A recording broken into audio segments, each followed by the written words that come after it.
ಹೊರಗಡೆ ಬಂದುಬಿಟ್ಟು ಸೇಲ್ ಮಾಡ್ತಾ ಇರ್ತಾರೆ ನೋಡಿದ್ದೀರಾ, ರೋಡ್ ಸೈಡಲ್ಲಿ ಬ್ಲೂಟೂತ್ ಇರ್ಬೋದು, ಹೆಡ್ಫೋನ್ಗಳಿರ್ಬೋದು, ಎಕ್ಸ್ಪೆಷಲಿ ಫೋನ್ಗಳನ್ನೆಲ್ಲ ಬಂದುಬಿಟ್ಟು ತೊಗೊಳಕ್ಕೆ ಹೋಗಬಾರ್ದು. ಎಮರ್ಜೆನ್ಸಿ ಅಂತ ಹೇಳ್ಬಿಟ್ಟು ಸೇಲ್ ಮಾಡಿರ್ತಕ್ಕಂಥದ್ದು ಈ ಫೋನ್ನ. ಇದು ಬಂದುಬಿಟ್ಟು ರೆಡ್ಮಿ ನೋಟ್ 15 ಏನಿದೆ ಸೇಮ್ ಅದೇ ಥರ ಇರ್ತಕ್ಕಂಥದ್ದು, ಬಟ್ ರೆಡ್ಮಿ ನೋಟ್ 15 ಅಲ್ಲ, ಇದು ಡೂಪ್ಲಿಕೇಟು, ಇದು ಚೈನಾ ಮಾಲ್ ಅಂತಲೇ ಹೇಳ್ಬೋದು. ಇವ್ರನ್ನೇ ಕೇಳೋಣ ಯಾವ ಥರ ಮೋಸ ಹೋದ್ರು ಅಂತ ಹೇಳ್ಬಿಟ್ಟು. ಭಯ್ಯ ಕ್ಯಾ हो गया भैया इसमें तुमका फोन?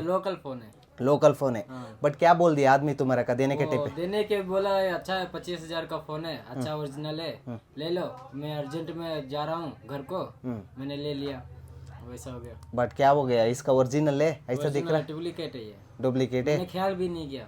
बट कस्टमर का क्या बोलता है, तुम लोग वाला का क्या बोलता है, ऐसा सेल कर रहा है तो लेना है नहीं लेना है? नहीं लेना.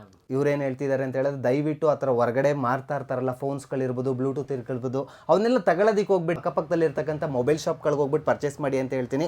ಅಷ್ಟೇ ಫೋನ್ ನೋಡಿದ್ರೆ ಯಾವ ಥರ ಇದೆ ಅದೇ ಥರ ಇದೆ, ಬಟ್ ಪಕ್ಕ ಇದು ಡೂಪ್ಲಿಕೇಟು. ಬಟ್ ಅವ್ರಿಗೆ ಗೊತ್ತಾಗಿಲ್ಲ, ಎಮರ್ಜೆನ್ಸಿ ಅವ್ರು ಊರಿಗೆ ಹೋಗಬೇಕು ಅಂತ ಹೇಳ್ಬಿಟ್ಟು ಸೇಲ್ ಮಾಡಿರ್ತಕ್ಕಂಥದ್ದು.